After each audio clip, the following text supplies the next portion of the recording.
Esto es Aporte Regional, desde la Sala Jalapa.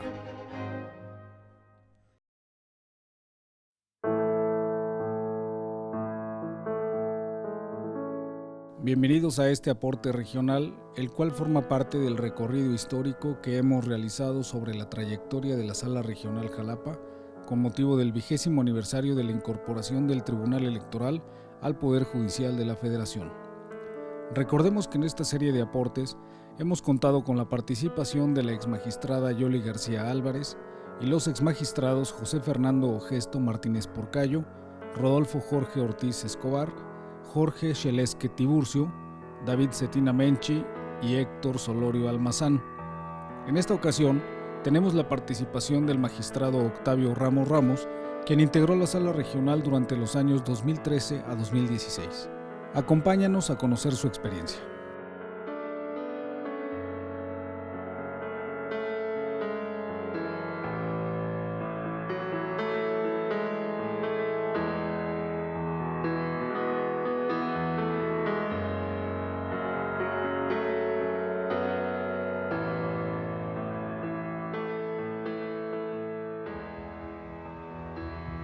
¿Qué tal a todos? En esta ocasión les quiero compartir parte de mi desarrollo profesional en el Tribunal Electoral. Mi nombre es Octavio Ramos Ramos. Ingresé al Poder Judicial de la Federación en 2004, al Tribunal Electoral del Poder Judicial de la Federación en 2005. Fue una etapa interesante en mi vida. Yo salía de un tribunal colegiado. Un gran amigo mío me comentó que había una posibilidad de entrar al área de capacitación. Me entrevisté con el entonces titular del centro de capacitación y me ofreció una oportunidad. Ahí me desempeñé con distintos cargos. La primera posición que se me ofreció y que me siento muy orgulloso de haber desempeñado es auxiliar de mandos medios. Durante aproximadamente año y medio me desempeñé en esa función y posteriormente hubo la oportunidad de participar como apoyo de los entonces capacitadores e investigadores, y poco a poco empecé a incursionar con la capacitación ya en forma. Posteriormente salió un concurso de oposición nacional en el cual participé y gané una plaza como profesor investigador.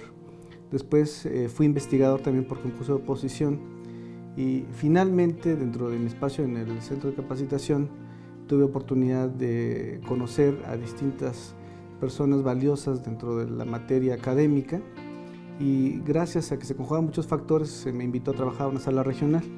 En esa sala regional me desempeñé como secretario de estudio y cuenta. Y bueno, la experiencia fue bastante nutritiva porque pude conjugar todo lo que académicamente adquirí y hacerlo realidad, y esas cosas que pensé materializarlas en alguna sentencia, proponerle al magistrado, y también pues sentirme parte de un equipo de trabajo jurisdiccional, que es un cambio de paradigma total. En ese recuerdo con mucho, yo diría, orgullo y con un buen sabor de boca los trabajos extenuantes de los procesos electorales, sentencias paradigmáticas muy cuestionadas y discutidas, como el caso de Morelia, la pelea de Márquez, que fue producto del trabajo jurisdiccional en la Sala Regional Toluca. Posteriormente tuve la intención y la aspiración de desempeñarme como magistrado electoral y participé en el proceso correspondiente para el año 2013, que inició todo en 2012. Ahí también con un grato recuerdo les quiero compartir que cuando presenté mi aspiración, pues lo veía yo como un objetivo no inmediato. Gracias a amigos, al trabajo, a que se conjugaban muchos aspectos, pues llegué a la propuesta en la Suprema Corte de Justicia de la Nación. Ahí en ese entonces la evaluación fue un diálogo que tuvimos que presentar sin ningún apoyo ante los ministros, y bueno, ese momento no se me olvida, estar en presencia de los ministros de la Suprema Corte de Justicia de la Nación, haciendo referencia a criterios de la Sala Regional y de la Sala Superior y vincularlos con una sentencia de la Suprema Corte de Justicia de la Nación, pues siempre fue un gran reto. Tuve la fortuna de que me consideraran apto para ser parte de una propuesta en una terna, y esa se dirigió, como ustedes saben, a la Suprema Corte, al Senado de la República. La Corte le remite al Senado de la República y ahí también nos tocó comparecer. Un ejercicio complejo, yo diría que es muy importante tener esa experiencia. He visto que hay varias comparecencias que están presentadas en YouTube, y merece la pena ver que los discursos que se dirigen ante la Suprema Corte de Justicia de la Nación y los que se dirigen al Senado pues son distintos. Es una etapa también formativa. Yo les diría que fueron momentos de estrés, fueron momentos también de mucho entusiasmo, de compañerismo, porque muchos de los que hoy somos magistrados, sino que todos, nos encontrábamos en el Senado, pero también nos encontrábamos amigos del Tribunal Electoral que compartíamos la misma aspiración y que buscábamos tener esta responsabilidad. Finalmente, recuerdo con mucha claridad que un día 28 de febrero se tomó la determinación de designarnos magistrados de las salas regionales y bueno, pues en ese momento me tocó ser integrante durante un periodo de 3 años en la Sala Regional Jalapa del Tribunal Electoral del Poder Judicial de la Federación. La reforma de 1996, recuerdo que fue en noviembre, trajo como uno de los primeros ejes particulares que el tribunal se incorporara de manera normativa y plena al Poder Judicial de la Federación. Esa primera integración de los magistrados tuvo una vigencia de 10 años, en los cuales me tocó vivir parte también de su periodo y darme cuenta de lo importante que históricamente fue ese momento. Los magistrados se encontraron con una institución que estaba generando criterios de jurisprudencia, estaba viviendo medios de impugnación que no se habían presentado antes. Por ejemplo, tengo en la mente el juicio para la protección de los derechos político-electorales del ciudadano, en el cual se presentó una de las particularidades que cambió la historia del derecho electoral, yo diría concretamente la vida de los partidos políticos. No era procedente el JDC o el juicio para la protección de los derechos político-electorales contra actos de la vida interna de los partidos políticos. Posteriormente, los magistrados de esa integración llegan a una nueva reflexión y estiman que debe de ser tutelada la vida interna de los órganos que se encargan pues, de construir la democracia de nuestro país. Ahí me viene a la mente otro gran criterio, que es el criterio de los elementos mínimos que deben estar vigentes en los estatutos de los partidos políticos para considerarse democráticos. Esa sentencia que después constituyó jurisprudencia me parece que es una de las más relevantes en la historia del Tribunal Electoral, porque finalmente fue una interpretación de la Constitución, fue un ejercicio de respeto y reconocimiento de los derechos de los militantes, que si bien los partidos políticos no tienen el carácter de autoridades, sí realizan actos que afectan la esfera jurídica de los gobernados. Y a partir de esos grandes pasos vino en el tiempo una serie de sentencias que fueron, yo diría, paradigmáticas. Tengo en la mente, por ejemplo, la anulación de la elección de gobernador en el estado de Tabasco, la causa de nulidad abstracta. Y estas propuestas, yo diría valientes, de esos magistrados, generaron una doctrina jurisprudencial que vino a convertirse en ley. Después hubo una reforma en 2008, es decir, de 1996 hasta 2008 no había habido cambios sustantivos en materia electoral y nuevamente los magistrados del Tribunal Electoral con una nueva integración, porque habrá que recordar que la primera tuvo una permanencia de 10 años, esta nueva integración que asume también con ese mismo periodo, se encuentra también con escenarios distintos. Tengo también en la mente que en 2008 las salas regionales no eran permanentes y se vio la necesidad de que no nada más conocieran de actos o de impugnaciones relativos a credenciales de elector durante el proceso electoral y concretamente los juicios de inconformidad relativos a las elecciones de diputados, de senadores, sino que la Sala Superior, a través de los distintos criterios, las jurisprudencias, el Senado de la República, la Cámara de Diputados, toman una decisión y también valdrá la pena decir que las reformas constitucionales de 2007 sobre la libertad de expresión, que los medios de comunicación no podían o no debían transmitir ningún mensaje de carácter político electoral que descalificara, que denostara a las personas. Vale la pena recordar que en 2006 el proceso electoral fue muy álgido, una votación muy cerrada, el ataque mediático muy fuerte, y eso vino a cambiar la historia de nuestro país. Esta reforma constitucional fue cuestionada por limitante de la libertad de expresión. Finalmente la Suprema Corte de Justicia de la Nación lo valida y viene un cambio sustantivo, nacen las salas regionales, la impartición de la justicia electoral viene a fortalecer el federalismo judicial porque los órganos estatales resuelven los medios de impugnación que conocen posteriormente las salas regionales, que tienen competencia prácticamente en todos los medios de impugnación excepto los relativos a gobernador, y a partir de eso es que empieza a generarse una nueva etapa en la producción de criterios jurisprudenciales y de un trabajo pues, sistematizado entre la Sala Superior y sus 5 salas regionales que adquieren una permanencia. En este ínter se genera también la renovación de las salas regionales y se presenta una nueva integración de magistrados que parten de cero.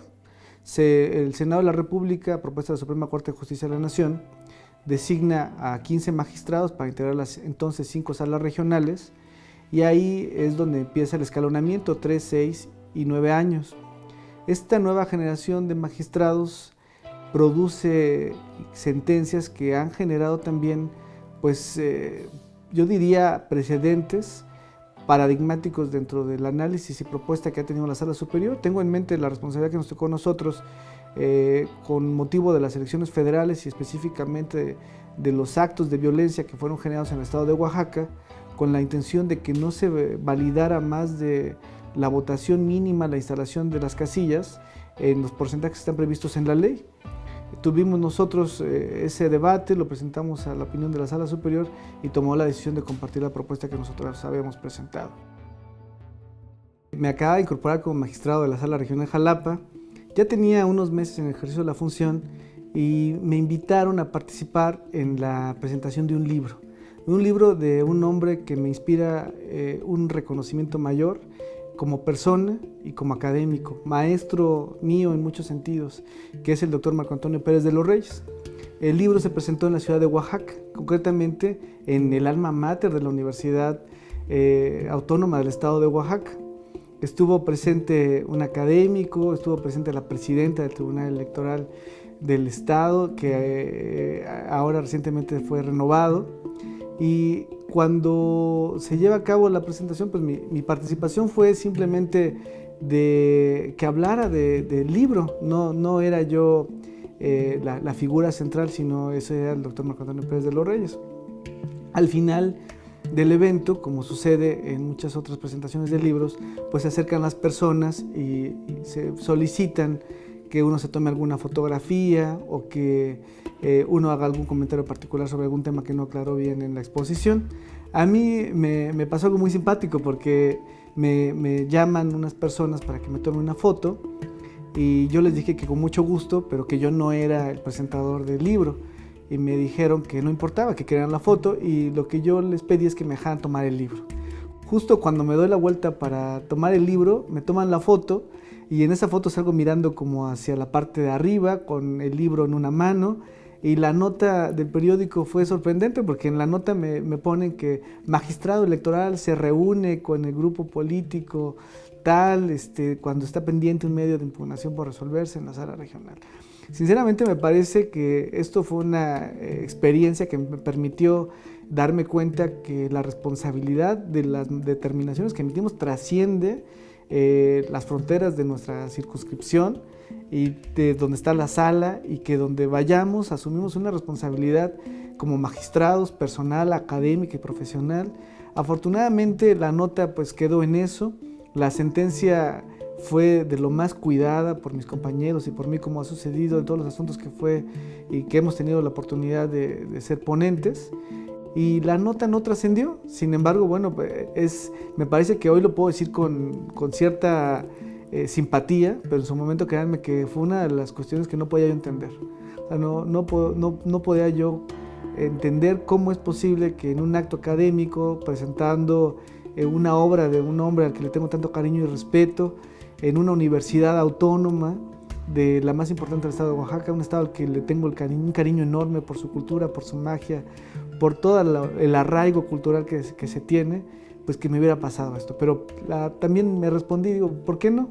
Esto me ayudó a madurar y a entender que tengo que ser mucho más cuidadoso en las actividades que desempeño fuera de este órgano jurisdiccional, tanto personal como profesionalmente. Dentro de esta trayectoria de los 20 años se presentó también un cambio paradigmático con la reforma constitucional de 2014.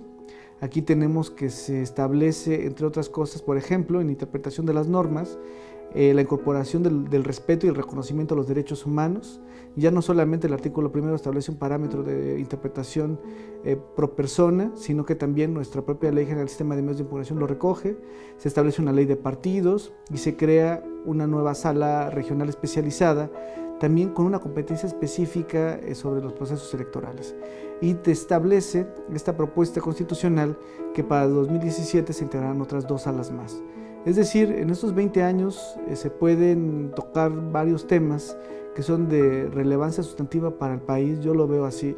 Siento que el tema de que la voluntad manifiesta en el ejercicio de un derecho humano como es el ejercicio del sufragio, la vida interna de los partidos políticos, las candidaturas independientes y todo lo relativo a regular el exceso a la libertad, bueno, no el exceso a la libertad de expresión, sino más bien los abusos mediáticos. Por ejemplo, tengo en mente que la reforma constitucional establece en el artículo 41, base sexta, que comprar apoyo mediático es de manera indebida, desproporcional, podría generar una causa de nulidad de elección, el rebase de gastos de campaña. Es decir, antes se cuestionaba si entrevistaban a alguien, a alguno de los candidatos, los medios de comunicación, para efectos de distribuir la propuesta ante la ciudadanía, si era violatorio del proceso electoral porque estaba posicionándose frente a la ciudadanía a través de un medio de comunicación, y la libertad de expresión como un derecho fundamental y democrático, base de cualquier democracia constitucional, lo protegía. Pero ahora ya hay una hipótesis prevista en el artículo 41, base sexta de la Constitución, en el que si se puede demostrar que es indebida esa transmisión, se puede sancionar inclusive con la nulidad de la elección si los porcentajes de la diferencia entre el primer y segundo lugar inciden dentro de este margen constitucionalmente previsto. Con esto quiero destacar que es la primera ocasión que una causa de nulidad se establece en la Constitución. La causa de nulidad abstracta dejó de ser tal y ahora se conoce la causa por violación a principios constitucionales. El derecho electoral es dinámico, la nueva sala regional especializada ha generado una propuesta de criterios de jurisprudencia que la Sala Superior ha hecho materialmente visibles al establecer los pronunciamientos sobre los temas tan importantes y tan complicados como la libertad de expresión. De manera sintética, eso es lo que yo veo durante estos 20 años, y también visualizo que hacia el futuro se generan grandes retos con motivo de estas propuestas constitucionales y legales que han tenido verificativo hasta el momento.